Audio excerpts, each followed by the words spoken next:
The matrix is everywhere. It is all around us. Even now, in this very room. You can see it when you look out your window or when you turn on your television. You can feel it when you go to work, when you go to church, when you pay your taxes. It is the world that has been pulled over your eyes to blind you from the truth. What truth? That you are a slave, Neo. Like everyone else, you were born into bondage, born into a prison that you cannot smell or taste or touch. A prison for your mind.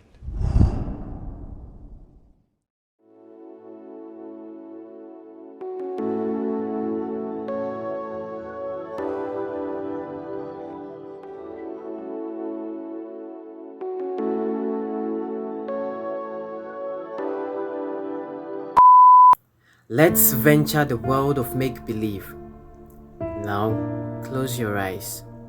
Imagine you're in a courtroom having an antique painting depicting similar resemblance as your community.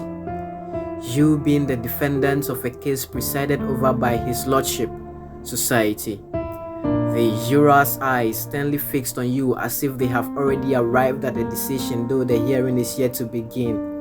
The prosecutor seemingly relaxed with his abstract evidence, yet he is confident his arguments will convince the court. Of course, this is an easy case to win. The melancholic atmosphere so created depressingly gives you an insipid feeling, one that makes you resolve your counsel's defense statement would hold. So, you are just sitting through these proceedings, patiently awaiting your judgment. Now halt. Open your gleeful eyes. Isn't the sight you vividly behold similar to this make-believe scene? Same context, just different characters. State of denial makes you think you're reliving fragments of your imagination, but no, you're not hallucinating. The world of fantasy is so real as your world of reality, ma'am. It's of no wonder you've become a spectacle of envy because you're living your dream. The sad way to escape sentencing is neglecting your ideals while acting the scripts or the dictates. Until you meet Morpheus, the only choice you are forced to believe you had is taking the blue pill society serves you. An apparent life of contentment where the troll map controls the narrative. Who you are and should be must be a reflection of their perspective.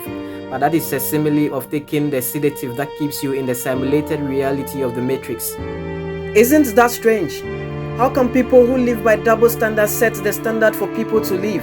See, it's the same society who makes mockery of a childless elderly woman yet resents the presence of the pregnant teenager.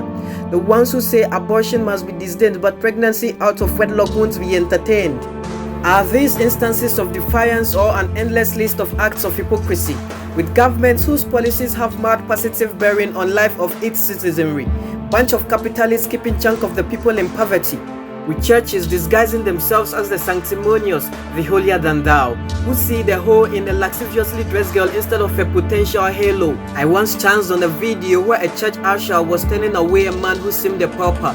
The latter was dressed like it, so his outfit did not befit to be sitting amongst the congregation. Kudos to the brave passerby who respectively called out the hypocrisy of the former. The cathedrals now are barely for people with doubt. God, please forgive us for humans and making your house dirty. How is a place intended to be a sanctuary for the broken becoming a fortress for the affluent in society? With preachers who teach charity yet can't do away with luxury, same congregation has members who can't get clothes, can't get enough food to be fed nor provide for themselves an ample shed, amongst many other Maslow's basics they lack. However, King Dixon's is why they offer 5 CD during harvest. Give and it shall be given unto you good measure. God's time is the best, so let me just leave it at that. An organization filled with a dark desire for power. The concentration is on money, positions and titles rather than the scriptures. How much does this ecclesiastical vanity cost? The focus shift is blurring the vision of some believers, making their souls lost and then some more. What an absurdity. Yo, a real life thing. I met this guy telling somewhere in 2014, a staunch Catholic. Now he a mile away practicing the opposite. When I inquired about his faith recently, his response rather gave me chills. Quoting him, Catholic? The least said the better. I wonder how they were able to convince our people that pouring libation is a sin, but lighting candles on altars and incense burning coupled with incantations and possessions is holy. These people have done us more harm than good. Quote ends.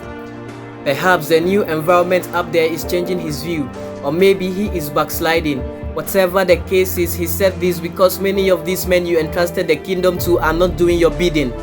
I know they've got their own questions to answer.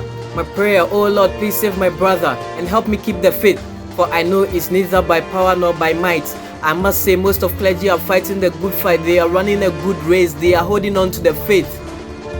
Yo, this piece was intended to provoke your thought, to bring another choice to light. The red pill, which gives you the option to willingly learn a potentially life-changing truth. I am not saying you shouldn't heed advice, but please do what you got to do and not what society always think you must do. Because at the end of the day, only you are you. And someone might misconstrue this as an attack on the church, or just another member of society thinking he is Solomon dictating what one must do. But Lord knows I wrote this for no one in particular. This is my reminder to be me too, in order to achieve the spectacular. Come to think of it, what am I even mad for? It's 9-4, and that is an additional year to be grateful for. And if one can't appreciate a grand miracle as living healthily, I wonder what they are sad for. Damn.